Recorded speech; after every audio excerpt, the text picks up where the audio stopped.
Well, guys, it's hard to believe. It's time. It's time. You've been up here almost 6 months. We've learned everything from you we could possibly learn, and now it's time to say goodbye. We don't want to see you go. We like the company. We love the friendship, and like we said the other night, you know, we're like brothers, and we've lived together, closer than families, in many ways. So thank you very much, and we wish you, all the best in the hours ahead, and soft landing. And we cannot wait to see your faces back on Earth. Спасибо, Майкл. Спасибо, ребята. 6 месяцев пролетело очень быстро, и сейчас даже грустно, скажу так, вот как будто из родного дома куда ты уезжаешь. Уже настолько привыкли, настолько прижились. Ну и, конечно, мало времени для того, чтобы все сказать, но вы сами все видите, сами все знаете, сами все прекрасно понимаете. Я хочу еще раз сказать вам большое спасибо за то, что вы всегда находили нужные слова, за то, что всегда могли в любой момент прийти на помощь. И мы жили единым целым настоящим коллективом. Вот нигде, как на станции, нельзя понять, что такое здоровый, хороший коллектив, здоровый организм. А мы единое целое. Спасибо, Майк, ты здорово сказал. Мы родственники и братья. Хоть наши семьи сейчас к нам будут ближе. Спасибо, хлопцы. Time to hug each other. We're not going to hug each other. We're going to Okay. hug. Okay. Все, давай. Okay. Я еще, конечно, обниму вас перед этим. Так, еще там перед Люком. Давай, Майк. До свидания, брат. До свидания. Всего хорошего.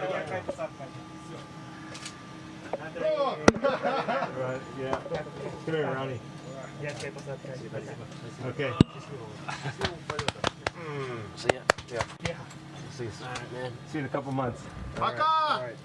Okay. Майк Юквотерс, бай-бай!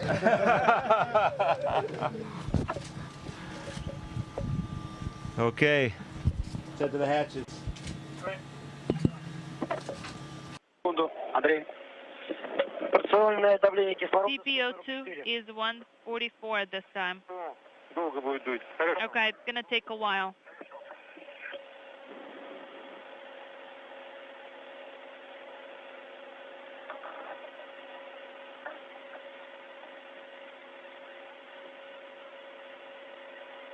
And Houston Station, Mike on one. Приступаем к проверке герметичности переходных люков. Okay, now proceed to the leak check for the transfer hatches. Departure farewells here in the lab. That tape came down successfully. Yes, it did, and we really appreciated it, and it was very, very nice. Okay, great. We'll put that tape in the reuse bag then. Okay, sounds good.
Again, you're looking at video that was recorded just a few minutes ago by Sergei Volkov, who remains on board the International Space Station with Mike Fossum and Satoshi Furukawa, as Samakutiaev, the Soyuz commander, on the right, Ron Garan in the middle, Batasenka on the left. One final opportunity to say goodbye to their colleagues before the hatches were closed at 4:30 p.m. Central Time about 10 minutes ago in the first step leading to the undocking of the Soyuz that will take place just under 3 hours from now at 7:38 p.m. Central Time. Samokutyaev there wiping down the outer ring to the hatch between the Soyuz spacecraft and the Poisk module to make sure no particles of debris are present that could interfere with a clean undocking of the Soyuz spacecraft. The off-nominal situations book is prepared. Okay. Let's go ahead and start then and continue talking to us, please. Okay. The KVD is in the closed position. KKT valve is being put in the open position.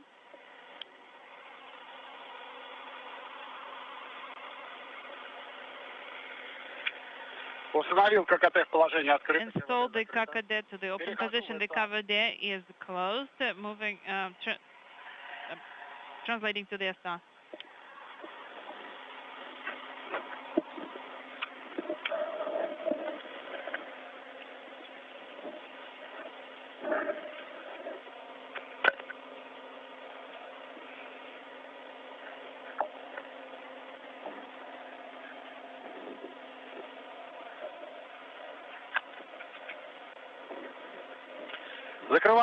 Closing the SABO hatch.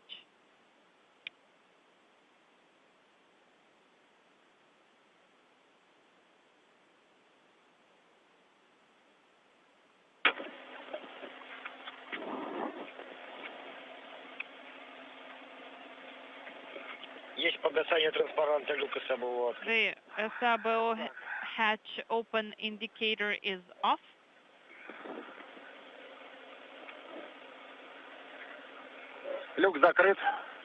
Hatch is closed.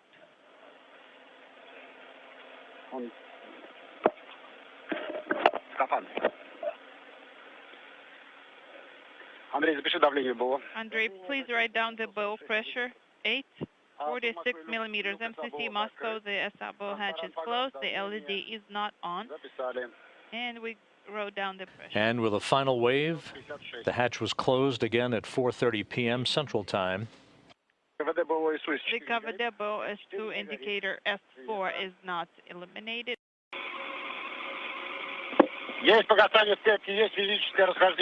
And we have at 38:15 physical separation. Undocking confirmed at 7:38 p.m. Central Time. Very good light. And watching the bracket.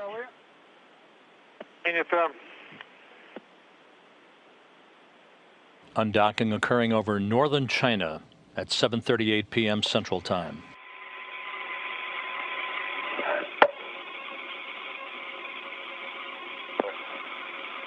Honey, space station, you look great backing away, guys. It's been great sharing space with you. Safe journey and soft landing, my friends. Godspeed from the International Space Station.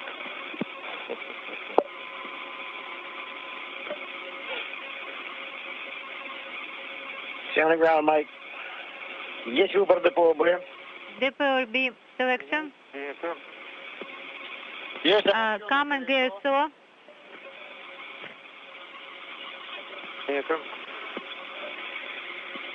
Waiting for the next depot.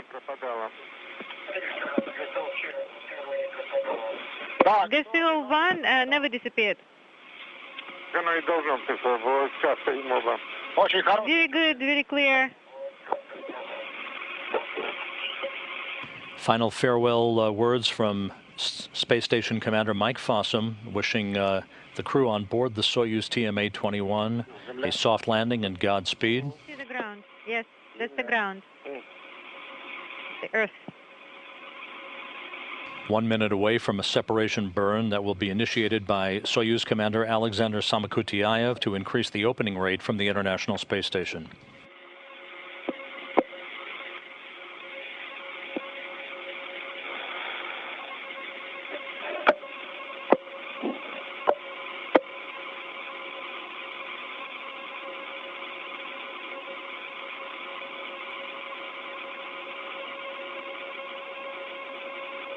looking right down the barrel of the Poisk module, to which this Soyuz was attached since April 7th. This is the same docking port to which Dan Burbank, Anatoly Ivanishin, and Anton Shkaplerov will dock to on November 16th.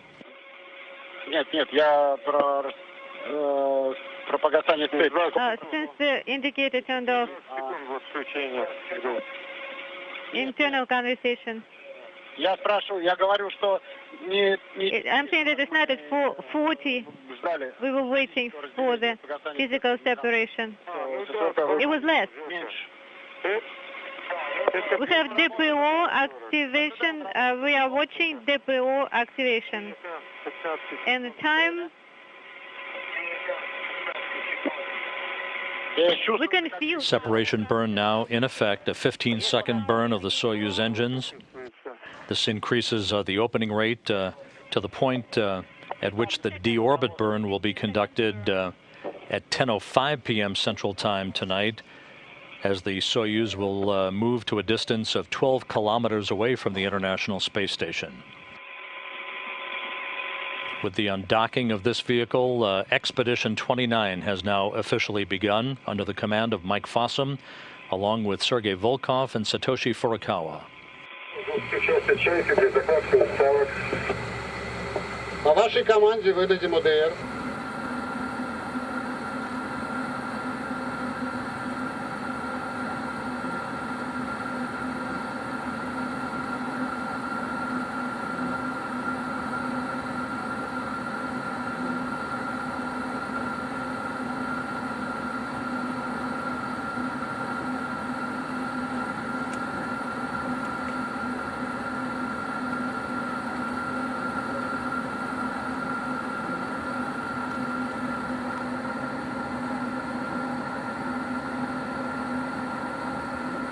A bit lighter. We need a little bit lighter.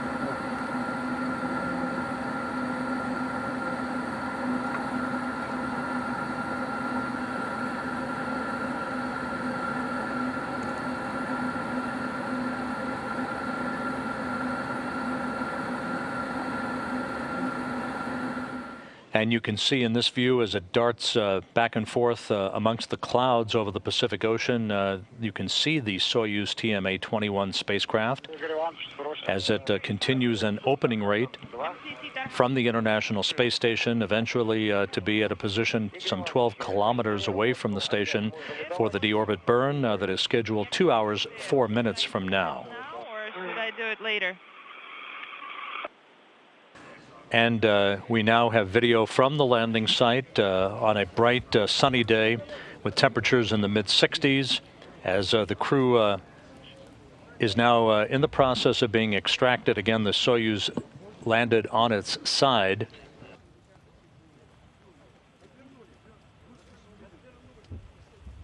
That should be the commander of the Soyuz, Alexander Samokhutyaev. Yes, indeed it is. Being helped out by his flight surgeon and other support personnel from RSC Energia.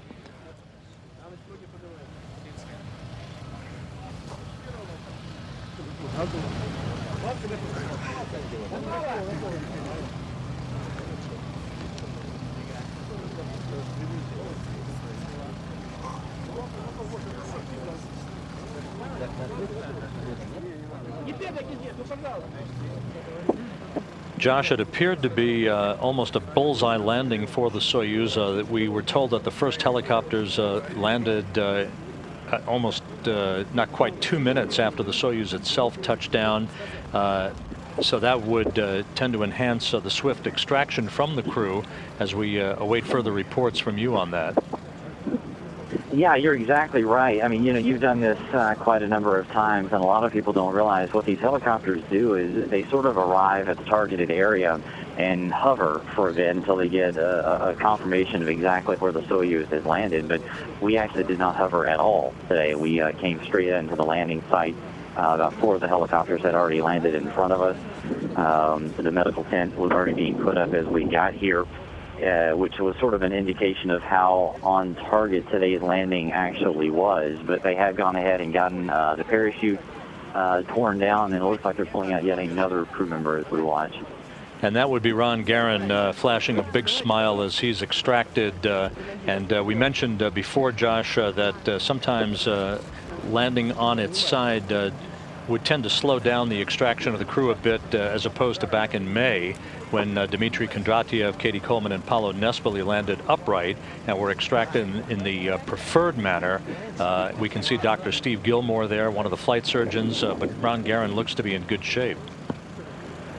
Yeah, you're exactly right. When these Soyuzes land on their side, of course, you know, no one can predict exactly how they're going to roll. And anyone that has ever seen inside a Soyuz knows that it is very tight quarters, that the crew members sometimes are basically shoulder to shoulder right on top of each other. So depending on how the Soyuz ends up, it's a little hard sometimes to get them out. So it takes just a few minutes to really get everybody unstrapped. Of course, they want to make sure they do it in a delicate manner to make sure that the crew members aren't, you know, falling on top of each other as they get out. But they're continuing to make good progress, considering that they've already got 2 crew members out, and this thing landed, what, 20, 25 minutes ago. It's quite impressive. And never shy of ceremonial trappings, we're looking at a picture of the great designer Sergei Korolyov and Yuri Gagarin that was carried inside the capsule itself. Of course, this spacecraft was dubbed Gagarin prior to its launch back on April 5th, just a week shy of the launching of Yuri Gagarin as the first human in space. A good view now of Ron Garan. He looks to be in very good shape, smiling broadly, and you probably have a better view than we do, Josh. What are you seeing? Now, he looks to be in great shape. You know, it's always amazing to see these astronauts and cosmonauts come back to Earth after being up there for 6 months. And, you know, I think it says a lot about how the International Space Station program and our international partners have worked to keep these crew members in shape while they're up there on orbit. I think quite a bit has been learned about how the human body reacts to being up there for that long. And you can see how well these crew members now come back to Earth and how well they feel. You can see that some of those precautions and those efforts that we take with our crew members are working. And Josh, as you're speaking, Andrei Barasenko now in his reclining chair. So all 3 crew members are out of the Soyuz, appearing to be in very good shape. And we'll be watching the television as it becomes available to us, as the crew members have an opportunity to spend a few minutes beginning the adaptation to a gravity environment for the first time in 5.5 months. They'll be carried into the medical tent. And if you could offer a few thoughts, Josh, down there at the landing site as to what takes place once the crew gets in the medical tent, and what then lies ahead as they make their way back to Karaganda.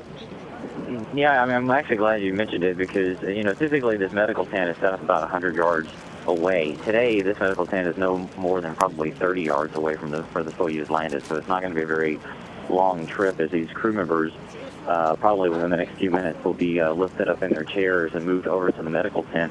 That is where the flight doctors will do sort of an eyeball exam of exactly how the crew members are doing to make sure that they're feeling okay.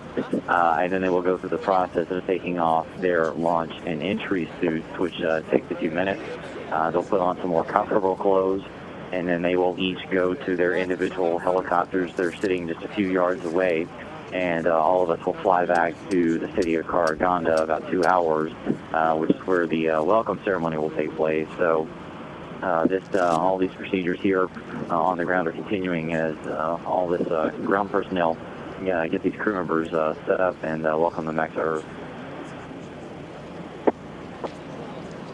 Well, it was a textbook evening in terms of all of the activities, the crews saying farewell to one another up on orbit, the undocking of this Soyuz spacecraft several hours ago, and of course the deorbit burn and all the activities associated with the module separation, the deployment of the parachutes.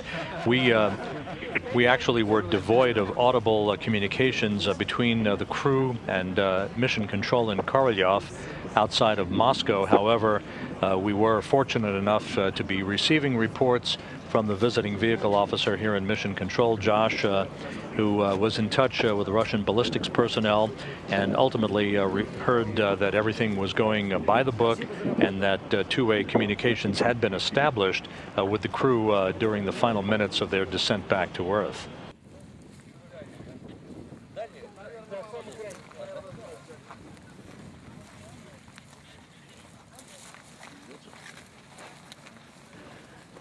And let's go back to Josh Byerly at the landing site. Josh, the crew entering the medical tent, as we can see. Oh, yeah, they're, you know, like we talked about, they've gotten aware this is just a very systematic process, so they've already moved them in there, and as you talked about, they'll start getting more comfortable. This medical tent really is quite closer today than it typically is, so it wasn't a very far walk for them to go over there, but Joel Montalbano, who is our Director of Operations over here in Russia, is moving over toward the capsule. As I'm watching him, he has a long list of inventory items that he's going to retrieve. We're now seeing replays of the Soyuz landing.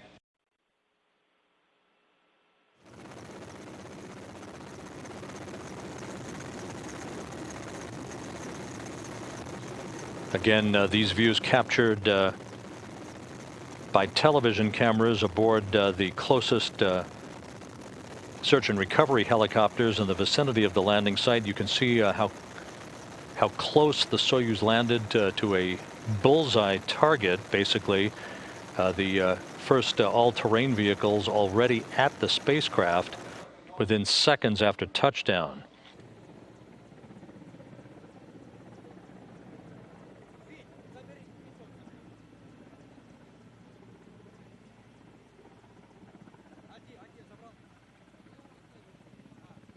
One of the spacecraft technicians from RSC Energia wiping down the hatch at the very top of the Soyuz spacecraft prior to the time that it was opened to begin the extraction process, the Soyuz having landed on its side.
Саша, Б-12 выдайте, Петр 12, Б-12 выдайте. Извини, Петр 12. Сейчас вас чуть-чуть кантанем, Саша. Да, сейчас это. Народа навалились, держи. Давай книжки, что там у тебя? Again, you're watching a replay of the initial opening of the hatch that took place a short time ago, as the search and recovery teams and RSC Energia technicians began the process of extracting the crew from the descent module of the Soyuz TMA-21 spacecraft. You can see peering inside the hatchway how cramped the quarters are. However, the Soyuz landed uneventfully.